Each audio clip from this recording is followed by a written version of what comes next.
ताजमहल एक मंदिर है। अरे ऐसा मैं नहीं बोल रहा हूं, लेकिन ऐसा बहुत लोग बोल रहे हैं। बता रहा हूँ 1960-70 के दशक की।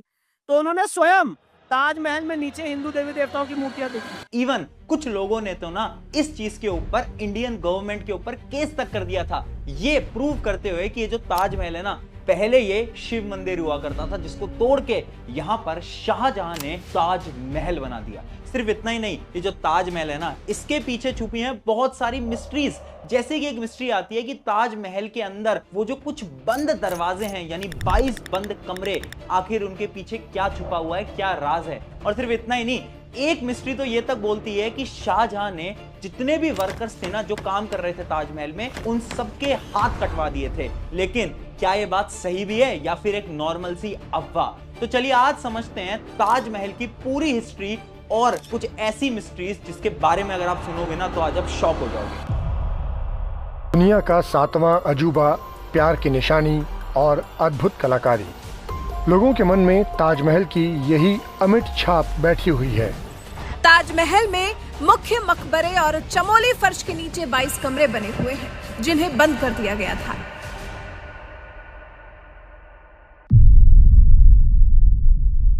तो हाय एवरीवन, मेरा नाम है प्रशांत। हम बचपन से ही ना एक कहानी तो जरूर सुनते आ रहे हैं और उस कहानी का नाम है ताजमहल।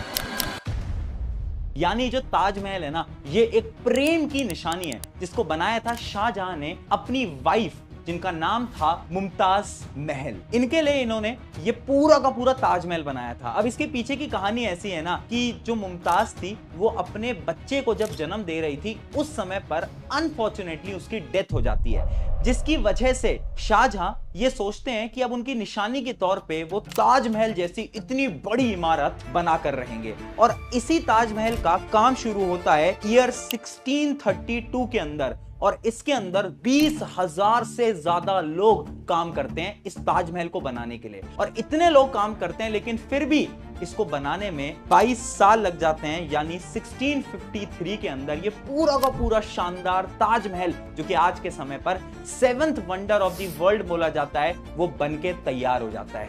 लेकिन ये तो वो कहानी है जो कि हम बचपन से सुनते आ रहे हैं। रियलिटी क्या है? अब देखो, इसके पीछे ना 3 थ्योरीज हैं जो कि आजकल बहुत ज्यादा वायरल हो रही हैं। जैसे कि सबसे पहली थ्योरी, इतने पुराने समय में यानी 17th सेंचुरी के अंदर आखिर इतना एडवांस आर्किटेक्चर शाहजहां ने बनाया कैसे? क्या इसके पीछे कुछ ऐसी सुपर नेचुरल पावर्स थी जिनकी मदद लेके शाहजहां ने उस समय पर यह ताजमहल बनाया? पावर्स का नाम है एलियंस। हाँ, यानी कुछ लोग ये मानते हैं कि जो ताजमहल है ना, ये एलियंस की मदद से बन पाए। फिर आती है थ्योरी नंबर 2, जो कि ये है कि ताजमहल बनने के बाद जितने भी वर्कर्स थे ना, उन सब के हाथ काट दिए गए थे। और फिर आती है सबसे इंटरेस्टिंग थ्योरी नंबर 3, जो कि है ताजमहल पहले एक मंदिर था, यानी शिव मंदिर, जिसको तोड़ के यहां पर ताजमहल बनाया गया। इन तीनों थ्योरीज के एक एक करके आपको विद प्रूफ रियलिटी चेक देता चलूंगा। सबसे पहले पहली थ्योरी की बात करते हैं। क्या सच में ये जो ताजमहल है ये एलियंस की मदद से बन पाया था? तो देखो, ये जो थ्योरी है ना, ये आजकल इतनी ज्यादा वायरल इसलिए हो रही है क्योंकि ताजमहल का जो आर्किटेक्चर है ना, वो एकदम नेक्स्ट लेवल है। यानी उसकी जो टेक्नोलॉजी है वो तो हम आज के टाइम पे भी अचीव नहीं कर पा रहे हैं। आज से कुछ साल पहले आईआईटी दिल्ली और एएसआई यानी आर्कियोलॉजिकल सर्वे ऑफ इंडिया ने कुछ सर्वे किया था ताजमहल के अंदर, जिससे उनको 5 फैक्ट के बारे में पता चला, जिससे कि पूरी दुनिया शॉक हो गई थी। मैं एक एक करके वो फैक्ट बताता हूं। सबसे पहला आता है फैक्ट नंबर 1, डोम आर्किटेक्चर। यानी ये जो ताजमहल है ना, इसका जो ऊपर वाला पोर्शन है इसको हम डोम बोलते हैं। और पता है, इसका ये जो डोम है ना, ये कोई नॉर्मल डोम नहीं है। इस बड़े से डोम के अंदर एक और छोटा डोम है, और ये बड़े और छोटे डोम के बीच का गैप है 7 मीटर। पता है ये गैप क्यों रखा गया है? ताकि अंदर की आवाज बाहर ना जाए, बाहर की आवाज अंदर ना जाए, और टेम्परेचर कंट्रोल रहे। यानी ताजमहल के बाहर चाहे जितनी गर्मी पड़ रही हो, ताजमहल के अंदर वो गर्मी महसूस भी नहीं होती। फिर आता है फैक्ट नंबर 2, ऑप्टिकल इल्यूजन। अब देखो, ऑप्टिकल इल्यूजन कैसे? अगर आप ताजमहल कभी घूमने गए होगे तो आपने एक चीज नोट करी होगी कि इसका कलर बदलता रहता है। अगर आप एकदम सुबह जाओगे, मॉर्निंग के अंदर जाओगे, तो ताजमहल का कलर आपको पिंक दिखाई देगा, दिन में यह कलर आपको व्हाइट दिखाई देगा, और तभी जब आप रात या फिर शाम को जा रहे होगे, जब सनसेट हो रहा होगा, उस समय पर यह कलर गोल्डन दिखाई देगा। अब ये पता है क्यों होता है? क्योंकि ताजमहल ना पूरा मार्बल से बना है, और एक स्पेशल टाइप का मार्बल है जिसको मकराना बोलते हैं। अब ये जो मार्बल है ना, ये सनलाइट की मदद से अपने कलर्स को चेंज करता रहता है। और फिर आता है fact number 3, golden ratio symmetry. ये ना बहुत इंटरेस्टिंग है। देखो ताजमहल की जब स्टडी हुई ना तो ये पता चला ताजमहल का पूरा स्ट्रक्चर एक रेशियो को फॉलो करता है और उस रेशियो का नंबर है 1:1.618। अब ये जो रेशियो है ना ये बहुत ज्यादा स्पेशल रेशियो है, क्योंकि साइंस ये बोलती है इस रेशियो में अगर हम किसी भी चीज को बनाएंगे वो बहुत ज्यादा सुंदर दिखाई देगी। इवन एक बहुत फेमस पेंटर है जिनका नाम है दा विंची, आपने कभी ना कभी उनका नाम तो सुना होगा। वो अपनी पेंटिंग्स को इसी रेशियो में ड्रॉ किया करते थे ताकि उनकी पेंटिंग्स बहुत सुंदर दिखाई दे। फिर आता है हमारा फैक्ट नंबर 4, पंपलेस फाउंटेन्स। यानी ताजमहल के अंदर ना बहुत सारे फाउंटेन्स हैं, अराउंड 53 फाउंटेन्स इन ओवरऑल, लेकिन इन फाउंटेन्स के अंदर पंप ही नहीं है तो आखिर पानी बाहर कैसे आता है? तो यहां पर भी इन्होंने ओल्ड साइंस का इस्तेमाल करा है, यानी कुछ कॉपर वेसल्स लगाई हैं जिसकी मदद से वो प्रेशर जनरेट करते हैं और पानी को बाहर निकाल के आ पाते हैं। और फिर आता है फिफ्थ फैक्ट और सबसे इंटरेस्टिंग फैक्ट, कैलीग्राफी इल्यूजन। अब देखो अगर आपने नोट करा हो ताजमहल के ना कुछ चीजें लिखी हुई हैं, अब अगर आप ऊपर से देखोगे तो भी आपको वो फॉन्ट का साइज सेम दिखाई देगा, अगर आप नीचे से देखोगे तो भी आपको उस फॉन्ट का साइज सेम दिखाई देगा। यानी उस कैलीग्राफी को इस प्रकार से लिखा गया है कि कोई भी इंसान किसी भी एंगल से उसको देखे उसको वो साइज एक प्रकार दिखना चाहिए और उसको पूरी लैंग्वेज समझ आनी चाहिए। और ये जब रिसर्च करी गई और ये फैक्ट्स बाहर आए तो सब शॉक हो गए और तब से लोगों ने बोलना स्टार्ट कर दिया कि जो ताजमहल है ये तो एलियंस की मदद से बना है। लेकिन देखो बहुत सारे यूरोपियन ट्रैवलर्स थे जो कि पुराने जमाने में इंडिया घूमने आते थे जब ताजमहल बना करता था, और उन्होंने बहुत सारी किताबें भी लिखी हैं जिन किताबों के अंदर उन्होंने साफ बताया है कि जो ताजमहल है ना ये 22 साल में बना है, और उन लोगों ने देखा भी है इस ताजमहल को पूरा बनते हुए, जिसके अंदर 20,000 से ज्यादा लोग डेली काम किया करते थे। इसका यह मतलब है कि ये जो पहला थ्योरी है ये एकदम गलत है। ताजमहल इंसानों ने बनाया और बहुत मेहनत से और बहुत साइंस की मदद से बनाया गया है, क्योंकि पुराने जमाने में इंडियन आर्किटेक्चर बहुत ज्यादा साइंटिफिक एंड एडवांस था। फिर आता है अब हमारी सेकंड थ्योरी।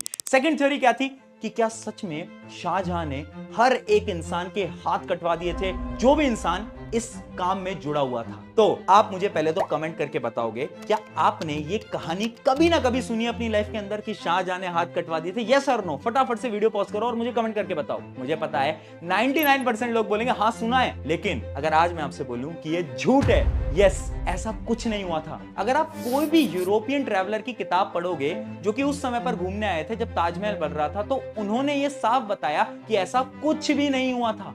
कहीं पर भी जिक्र नहीं किया गया है कि ताजमहल बनने के बाद उनके वर्कर्स के हाथ कटा दिए गए थे। और अगर हाथ कट गए थे तो तुम्हें यह सोचना चाहिए कि ताजमहल जैसी सेम बिल्डिंग्स जैसे कि Delhi red fort and Jama Masjid वो कैसे बन पाती अगर उन सब वर्कर के हाथ कट गए होते तो? अब यह सवाल आता है कि ये जो थ्योरी है ये आखिर पब्लिक के अंदर सर्कुलेट कैसे हुई?